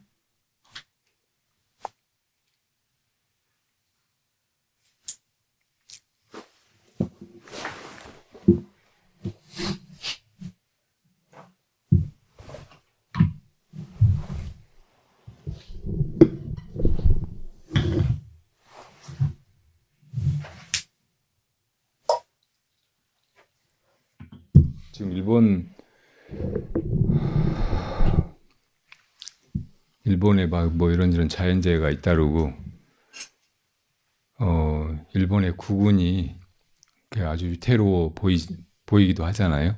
그리고 옛날 많은 예언에도 그렇고, 그리고 임진왜란 때부터 아니면 그 전에 훨씬 전부터 이렇게 외하고 우리 민족 하고는 이렇게 친연성이 있거나 같은 뿌리이면서도 계속 싸우고 다투고 막 서로 죽고 죽이고 밀고 밀리고 막 하는 그런 관계에 있었기 때문에 그런 악연이 아주 뿌리가 깊은 것 같아요. 그래서 이제 일제를 통해서 우리가 정말 많은 수탈을 당하고 이렇게 국군이 바닷가에 떨어져서 나라를 잃기도 하고 그 영향으로 이제 또 해방이 됐지만 뭐 전쟁도 나고 여전히 이제 강대국들 틈에서 외세 의존적인 혹은 자유롭지 못한 독립적이지 않은 그런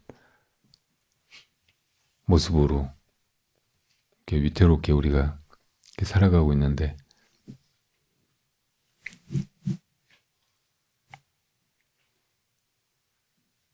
그래서 일본을 이렇게 바라보는 태도도 불자로서 혹은 스님으로서 이게 참 어려운 문제이긴 해요.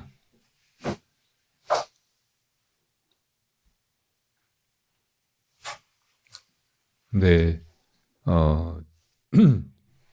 국가적으로 이제 한국은 성하고 일본은 망했으면 하는 그런 마음이 있다면 이건 되게 인간적이고 세속적인 것이고 만약에 부처님의 마음으로 본다면 모든 중생이 다 이 생사고에서 벗어나기를 일본의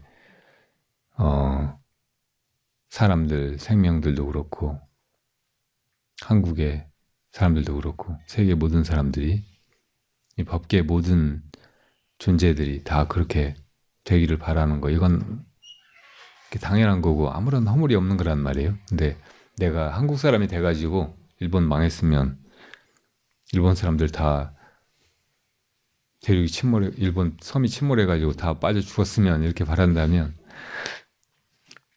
이순신 장군 명량 노량 막 이런 영화 보고는 그런 마음이 들지 모르지만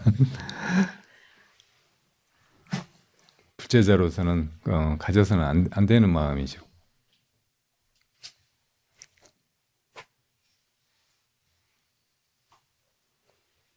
근데 소수의 사람들이 정치인이 되고 기회주의적으로 뭐 자기 이익을 위해서 이제 여기 붙고 저기 붙고 더 큰 외세 빌붙어 가지고 그래서 국민들을 막 동원하고 전쟁에 내몰고 막 희생시키고 막 하는 거잖아요. 그러니까 사실 이제 악한 세력은 그렇게 많지가 않아요. 그런데 이제 그런 악에 빌붙어 가지고 그냥 그런 악을 용인하고 나몰라라 하고 그냥 나는 내 앞가림이나 하고 그냥 나만 잘 산다. 나는 그런 정치 뭐 이런 거 세계 역사 뭐 이런 거 모른다. 이렇게 생각하고 사는 다수의 양민들, 어찌 보면 선량한 평범한 사람들 이런 사람들이 사실은 그런 소수의 악을 비호하고 있고 그 덕분에 그런 악이 저렇게 이제 횡행하고 그 많은 악을 저지르고 있다고도 말할 수가 있거든요. 요즘에 와서 이제 그런 사람들이 더러 있더라고요. 그렇게 이제 눈치 보면서 나는 그런 거 관심 없어. 나는 어느 편도 아니야 하는 이런 사람들이 참 문제가 많다. 그리고 이런 사람들이 뭐 중도라든지 혹은 무관심이라든지 그 그늘에 숨을 게 아니고 이런 사람들이 각성돼야 되고 이런 사람들이 보다 선한 그런 의지를 가지고 움직이고 행동하기 시작해야 된다고. 그때서야 이제 정말로 세계사회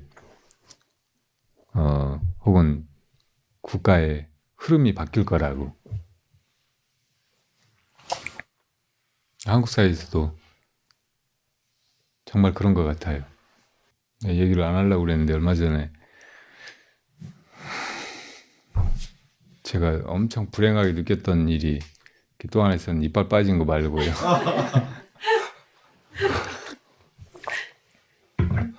우리 절에 오는 불자님이고 정말 제가 많이 이제 도움도 받고 막 그랬던 분인데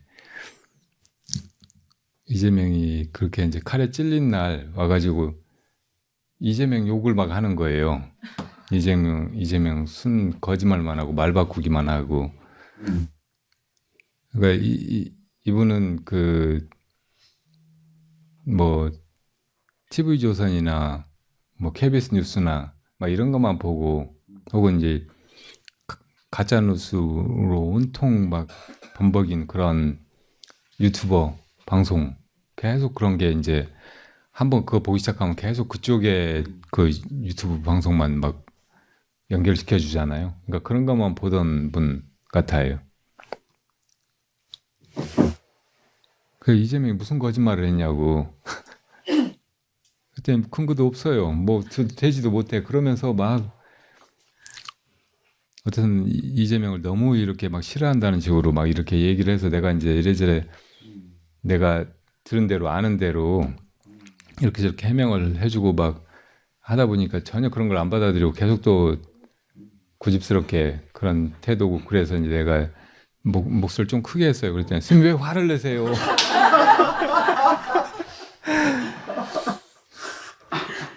진짜 그 이상한 그 심경 이걸 어떻게 못 하겠더라고요. 그때도 그렇고 보내고 나서도 그렇고 한참 며칠을 가도 계속 그런 거예요. 그러니까 이런 사람들이 많아. 제 주변에도 많고 그리고 저하고 좋은 인연이었고 저한테 정말 많은 좋은 도움을 주셨고 훌륭한 어른이었고 다른 면으로 보면 그런데 정치적인 성향이 그렇게 보수적이고 보수 언론 막 이런 것이 세뇌한 대로 그렇게 잘못 가짜 뉴스 가지고 조종한 대로 그렇게 생각하고 그렇게만 보고 이재명이나 그런 인사들에 대해서 그런 생각을 하는 그런 사람들이 적지 않은 거예요. 그런 사람들이 여론조사 해보면 30%, 35% 이렇게 되잖아요. 그런 사람들이 어찌 보면 윤석열 이 이상한 친일적이고 다른 것도 다 못하지만 남북관계나 외교적인 막 이런 걸 엉망진창으로 만들어가지고 경제고 뭐고 다 말아먹어버리고 한국 민주주의를 이렇게 막 후퇴시키고 그야말로 정권 바뀌니까 자고 깨보니까 후진국으로 다시 만들어버린 이 위대한 대통령을 있게 한 거잖아요. 이 사람이 나쁜 놈이 아닐지 몰라요. 사람은. 근데 아주 멍청하고 무능하고 그리고 기에 완전히 그 김건희한테 밀려가지고 시키는 대로 하고 김건희 뒤에 있는 또 뭐 무당들 그 뒤에 조종하는 보수 세력들 그 막 그런 이제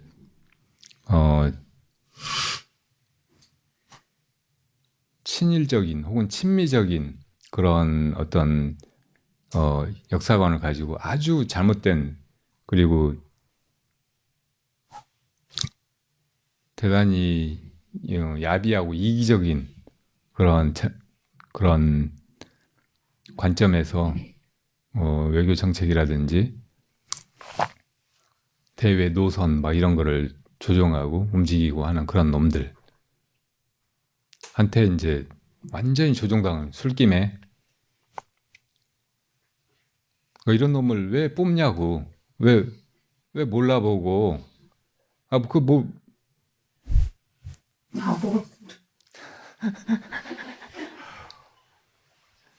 그러니까 아까 그런 사람들이 뽑은 거예요. 사명대사가 전쟁에 나가가지고 이제 막 성을 쌓고 병사들 독려하고 또 막 같이 이것저것 뭐 고기도 먹고 막 그러셨을지 모르죠.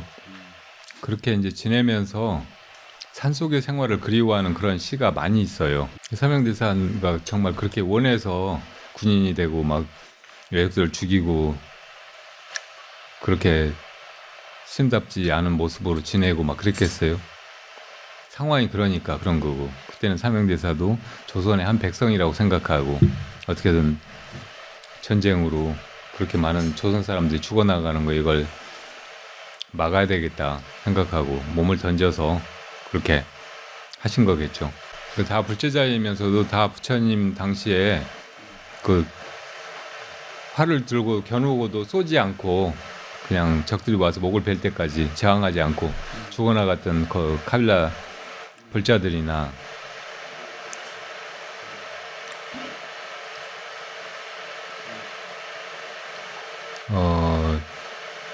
아쇼카 왕이 이제 전쟁에 나가가지고 수만 명의 적군을 다 죽이고 전쟁에서는 대승을 거뒀는데 그 죽은 사람들의 처참한 시신들을 보면서 스스로 너무 이렇게 무겁고 답답한 그런 심경으로 괴로워하고 있을 때 그런 일은 전혀 아랑곳하지 않는다는 듯이 너무나 초연하고 맑은 모습으로 지나가는 스님을 보고 발심을 했잖아요. 그러니까 그렇게 발심하게 만든 그 스님, 이런 태도도 있을 수 있는 거예요. 그러니까 여러 가지 사람에게는 다른 모습이 있고 상황에 따라서 다른 모습들이 그렇게 드러나고 뭐 그런 거니까 한 모습으로 어떤 사람을 규정짓고 또 막 함부로 비난하고 막 이렇게 하는 거는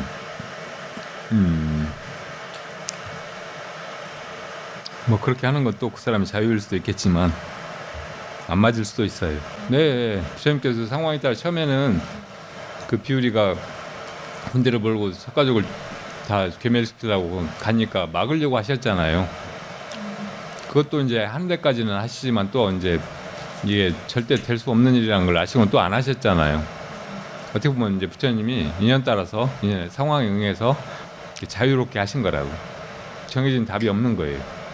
경허 스님은 저번에 말씀드렸듯이 전봉준하고 아주 깊은 인연이 있었고 어떻게 보면 전봉준을 그렇게 이제 일어나 가지고 이렇게 실제로 동학혁명에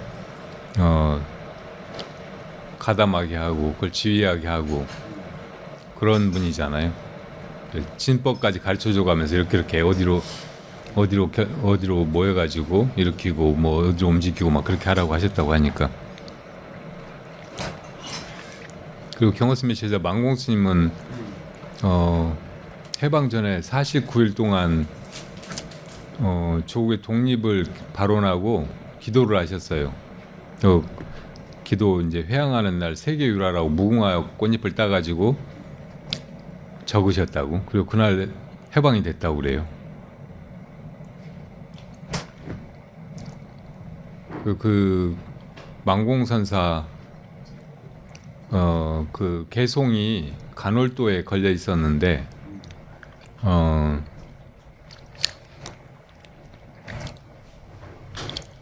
불조불친의 부처나 조사라고 해도 나는 그들과 친한 사람이 아닌데 하사벽파친 무슨 일로 푸른 파도와 더불어 친하게 지내는가. 여기 섬에 와가지고 아시 반도인 나는 반도의 사람이라 자연이 이와 같을 수밖에 없다.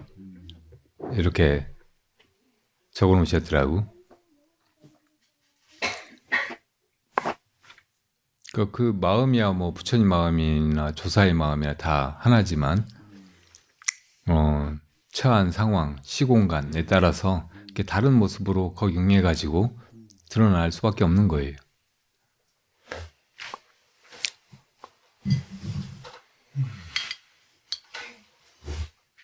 우리 불자님들도 우리는 불자들이니까 그냥 수행만 하고 화두만 들고 지금 시국에 대해서라든지 뭐 윤석열, 이재명에 대해서는 아무 얘기도 하지 말고 그냥 지내자고 하면은 뭐 그것도 맞는 말일 수도 있어요. 근데 누구나 다 그래야 된다. 자기가 그렇게 하는 건 관계없지만 다른 사람한테 그렇게 강요하는 거는 맞지 않을 수도 있는 거예요. 그럼 사자 선생님께서는 어떤 이유로 그런 대학 이제 결제 청규라고 하는 거는 대중이 이제 수행으로 마음을 밝혀서 부처님이나 조사가 되려고 하는, 그래서 이제 만중생을 제도하려고 하는 그런 원력으로 틀고 앉는 거잖아요. 그렇게 앉아가지고 막 시비하고 뭐 다른 문제에 대해서 다른 뭐 아르마리에 대해서 뭐 이러쿵저러쿵 하면은 그 수행이 되겠어요? 그러니까 그런 거 하지 말라고 정해놓은 기본적인 규칙이라고. 그리고 그런 규칙도 어떤 때는 깰 수도 있는 거예요. 우리를 완전히 올가매고 있는 게 아니고 부처님의 계율이 계하고 그 다음에 율이거든요. 계는 이제 이런 것 저런 거 하지 말라. 아주 이제 근본적이고 치명적인 거 그런 걸 몇 가지 정해 놓으신 거고, 그 다음에 이제 수행자로서 이렇게 살아야 되고 이런 모습이어야 되고 이렇게 행동해야 되고 하는 거, 그런 건 유리라고 한다고. 그러니까 청규 이런 건 그런 그 유리에 속해 개울처럼 딱 정해진 게 아니고, 거기 모인 대중 최소한 이것 정도는 지키고 기준으로 해서 살아가자, 그렇게 정진해 가자 하는 다짐으로 정한 것이라고. 스님 결제 기간에도 계속 이렇게 안에서 서로 공부도 하지만 서로 강의도 하시고 서로 막 하고 그러시는 거죠? 가만히 이것만 하는 건 아니죠? 네. 참선만 하는 건 아니죠? 그사님 그런 거 알려고 하지 말고 화두만 드세요. 어제 자기 전에 좀 화두가 좀 잘 저절로 들리더라고요. 네. 그래서 한번 내심 잠을 뚫고 화두를 들어볼까 이렇게 그런 마음이 생겼는데 시간이 얼마 흘렀는지 모르겠는데 결국은 잤거든요. 네. 그런데 어제 화두를 들면서도 지금 안 자면 내일 피곤할 것 같은데 그 생각이 계속 들었는데 네. 그래서 혼자 좀 피곤한 상태거든요. 네.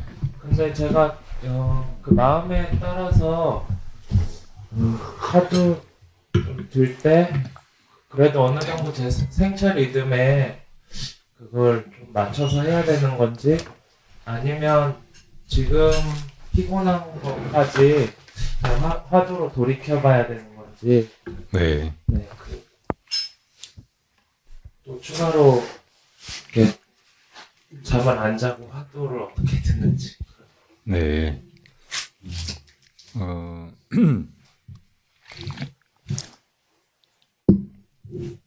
몽중이려나 숙면이려 혹은 오매이려 뭐 이런 말 들어보셨을지 모르겠어요. 그러니까 화두가 꿈을 꿔도 있고 꿈 없이 완전히 잠든 상태에도 있고 뭐 자나깨나 한결같이 이렇게 화두가 있는 상태다 이런 말이에요. 근데 잠하고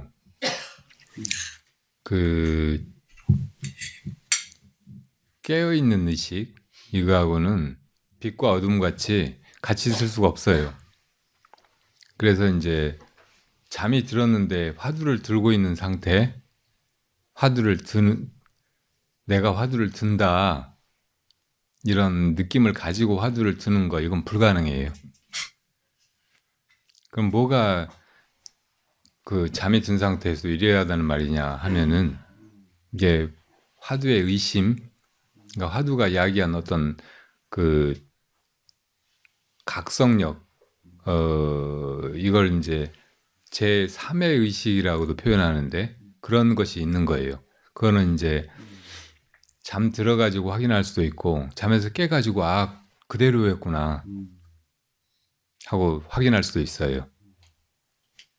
그러니까 그렇게 이제 되기를 기약하고 내가 해야 될 일은 깨어있는 동안에 어떻든 내 마음이 잠 무기에 빠지거나 혹은 망상에 끌려가지 않게, 그래서 화두가 끊어지지 않고 쭉 이어져 가게 그렇게 이제 챙기는 것 뿐이에요. 일단 잠들어 버리면 내가 어떻게 못하는 거예요. 꿈부터 내가 이제 이렇게 원한다고 이런 꿈 꾸고 원하지 않는다고 이런 꿈은 안 꾸고 막 그렇게 하기가 거의 힘들잖아요. 아주 특이한 경우에 자각몽을 꾸고 자기가 만들어서 꿈을 꾸고 하는 그런 소수의 사람들만이 그렇게 이제 조금 할 수 있는 거지, 잠만 들어도 꿈만 꿔도 안 된다고. 근데 꿈도 없는 상태에서는 주제자가 없어요. 내가 없다고. 내가 뭘 이렇게 해야지 저렇게 해야지 하고 할 수가 없어요. 만약에 그렇게 한다면 그건 잠이 안 든 상태라고. 그러니까 그 상태에서도 이제 공부가 되려면 이 깨어서 일상 중에 하루 종일 잠에서 깨나가지고부터 잠이 들기 직전까지 그 동안에 화두가 있게 그렇게 챙기는 거예요. 없어지거나 약해져 갈 때 화두를 다시 들고 막 이렇게 하면서 그 챙기는 힘이 이제 아주 충실해지면은 그 힘이 이제 잠 들었을 때도 무의식 중에 작용한다고. 의식적으로 그걸 하지 않아도. 그러니까 습관처럼 이제 그게 이렇게 안 놓치게 그걸 쭉 이렇게 챙기는 거예요. 그러니까 그 상태는 의식이 없으니까 그때도 이게 화두가 있는지 없는지 그거를 자각을 못할 수도 있어요. 근데 깨나가지고 보면 안다고. 그 전에 깜깜한 데 빠졌다가 깨난 거하고 완전히 다른 거예요. 그러니까 그렇게 이제 확인을 하고, 몸에 이래한 그런 상태로 화두가 쭉 이어져 가게 챙겨가면 며칠 안 가서 다 화두가 타파될 그 인연을 만나게 된다고. 그러니까 그렇게 해가시면 돼요. 그러니까 자면서도 어떻게 하면 화두를 들 수 있나요? 이건 말로는 그렇게 만들어낼 수 있는 질문이지만 실제로는 말이 안 되는 질문이에요. 잘 때 되면 화두 들면서 자야 돼. 그러니까 항상 화두만 들려고 하는 것이 중요해요. 이렇게 우리 일상생활 할 때도 온갖 일들이 벌어지고 경계가 계속 바뀌고 지나가잖아요. 이런 속에서 이걸 이렇게 할까 저걸 이렇게 할까 또 이 속에서 화두를 어떻게 지킬까 이렇게 고민할 거 없이 나는 화두만 들고 있는다. 알아서 지가 하겠지. 뭐 먹을 때 되면 지가 알아서 집어 먹겠지. 이렇게 하고 이걸 그냥 놔버리는 거예요. 맡겨버리는 거예요. 그리고 나는 언제나 이제 화두만 보고 화두만 지켜가려고 하고 없으면 챙기고 또 챙기고 막 이렇게 이제 해갈 뿐인 거예요. 이것만 해가는 거예요. 그리고 잠잘 시간이 돼가지고 이불 펴고 누웠다 그래도 이제 자야지 절대 생각하지 마요. 그냥 나는 화두만 들고 그냥 이렇게 있는다. 쉬더라도 쉬고 뭐 잠 못 자도 그냥 뭐 그만이고 내일 일은 또 알아서 하고 내일 피곤하고 막 힘들고 하면 뭐 이때도 화두만 들려고 하고 그리고 잠이 혹시 내가 들어버리더라도 나는 어떻든 이 화두만 챙기고 화두만 들어야 되겠다 이렇게 하고 이제 이것만 해가고 그렇게 하면 되는 거예요. 그래도 이제 막 잠을 떨치려고 하는 거 잠하고 싸우는 거 이런 거는 별로 도움이 안 돼요. 그러다가 그냥 화두를 놓쳐버리는 게 대부분이라고. 그러니까 자연스럽게 우리 몸은 너무 지치거나 피곤하면 잠을 자게 돼 있어요. 잠을 자면서 이 몸에 재충전을 하고 그리고 의식을 깨끗하게 이제 다시 차려가지고 또 하루를 살아가게 되고. 그러니까 잠을 계속 못 자면은 뭐 하루 일상이 온전하게 되지가 않아요. 몸을 움직이는 것도 그렇고 의식도 맑지가 않고 어떤 것도 제대로 판단하고 결정하고 행동 이렇게 생각하고 할 수가 없어요. 그러니까 이제 어쩔 수 없을 때는 그냥 잠에 빠져버린다고 제가. 그러니까 뭐 스님들이 이제 선방에서 이렇게 49일 동안 혹은 일주일 동안 혹은 뭐 한철 내내 용맹정진이라고 하잖아요. 하루에 18시간을 좌선을 하고 나머지 시간도 누워서 잠은 안 자요. 근데 그때 스님들이 대부분 뭐 하냐면 앉아서 자요. 화두는 안 들고. 그러니까 그게 용맹정진이 아니고 그냥 잠자는 거예요. 아무 의미도 없다고. 어떤 경우에는 정말로 이제 화두가 들려가지고 잠도 잊어버리고 그렇게 며칠씩 갈 수도 있기는 하지만 그런 상태에서도 사실은 이제 화두가 분명할 뿐이지 몸은 잔다고. 그러니까 우리가 잠들었을 때 같이 아무것도 인식을 못 해요. 화두는 있지만 뭐 내 몸을 의식한다든지 뭐 주변에 무슨 소리를 듣는다든지 뭘 아는 게 있다든지 무슨 생각이 난다든지 그런 거 하나도 없는 거예요. 그러니까 잠이라고 하는 거라고. 그러니까 그런 잠에 자기가 못 견디겠으면 몸이 그냥 잠으로 들어가 버린다고. 그러니까 그건 그렇게 놔둬야 돼. 그래야지 잠을 안 자려고 하면 안 된단 말이에요. 대부분 다 이제 그렇게 잠을 안 자고 수행을 하면 이제 뭐 오메이레가 된다든지 수행이 막 엄청나게 진취가 있고 깨달음이 빨리 올 거라든지 이런 식으로 착각을 하니까 그렇게 잠 안 잔답시고 사실은 막 앉아서 잠만 자는 거예요. 화두는 안 들고. 그런 오류에 빠지면 안 돼요. 그러니까 그냥 화두만 챙기려고 하면 돼요. 언제나. 뭐 잠이 오는 경계라든지 잠을 못 자서 막 피곤한 몸이 심하게 불편하게 느껴지는 상태라든지 이런 것도 다 경계거든요. 그러니까 그런 속에서도 지가 때 되면 자기 알아서 자겠지. 앉아서든 서서든 그렇게 생각하고 그냥 나는 화두만 들고 있는 거예요. 그러면 이제 뭘 이렇게 제때 못 하게 되고 실수도 하게 되고 막 그렇게 걱정이 될지도 모르지만 그럴 때도 그냥 나는 화두만 들고 있어요. 걱정 네가 알아서 하려면 하고 말라면 말아 하고. 근데 놀랍게도 화두가 있는 상태에서 뭘 이렇게 막 실수하거나 못하게 되거나 그런 거 거의 없어요. 밥 먹을 때 다 먹고 대중이 뭐 움직일 때 다 똑같이 움직이고 다 자기도 모르게 그렇게 한다고. 이런 상태가 가도 가는 줄 모르고 와도 오는 줄 모르는 상태라고 이렇게 표현된 그 조사의 어록에 말이 많아요. 그러니까 화두가 무르익으려면 다른 걸 다 놓아버리고 나는 화두만 챙기고 있고 다른 일은 그냥 저절로 되어가게 하는 거예요.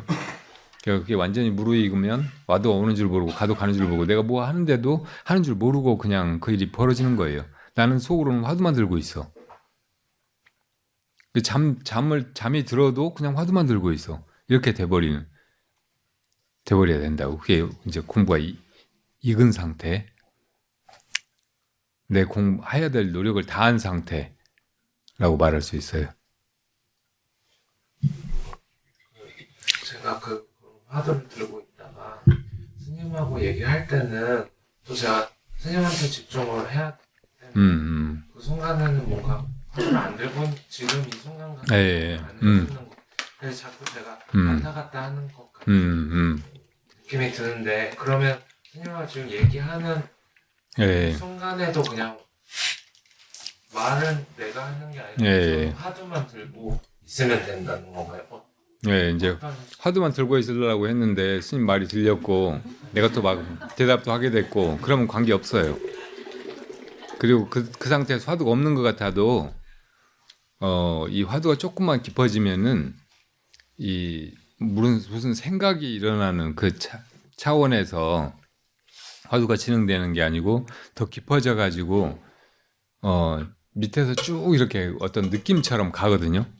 감정처럼. 그러니까 우리가 마음속으로 하는 생각하고 감정은 좀 다른 게 감정은 더 깊이 들어가 가지고 쭉 지속돼 가는 성질이 있어요. 한번 화가 나면은 며칠 가도 잘 안 없어지잖아요. 물론 이제 다른 생각도 하고 다른 일도 하고 다 하죠. 그래도 그 바닥에 그 감정이 쭉 이렇게 이어져 가잖아요.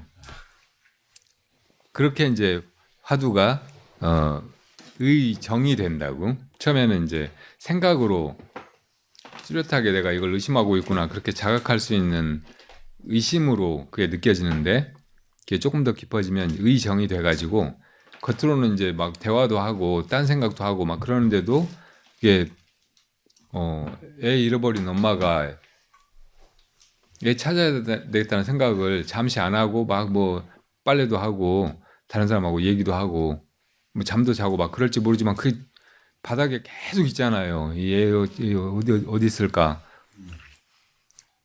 그런 생각이 그게 의정이라고. 그러니까 그렇게 이제 깊어져 들어가는 것이니까 이게 화두가 끊어졌다, 의심이 없다 이렇게만 말할 수가 없어요. 그러니까 그런 거 걱정하지 말고 공부가 된다 안 된다 잘 된다 안 된다 화두가 이어진다 끊어졌다 이런 거 생각하지 말고 나는 무조건 화두만 들고 그냥 산다 죽더라도 다음 생에 또 깨어나면 또 이거나 하지. 죽어가지고 어디 지옥에 끌려가도 이거나 들고 있지. 이렇게 생각하고 그냥 다 포기해버리는 거예요. 그렇게 이제 막 가는 마음 이런 게 조금 있어야 돼. 그런 걸 용맹심이라고 해요. 그러면은 이제 금방 이해하게 된다고.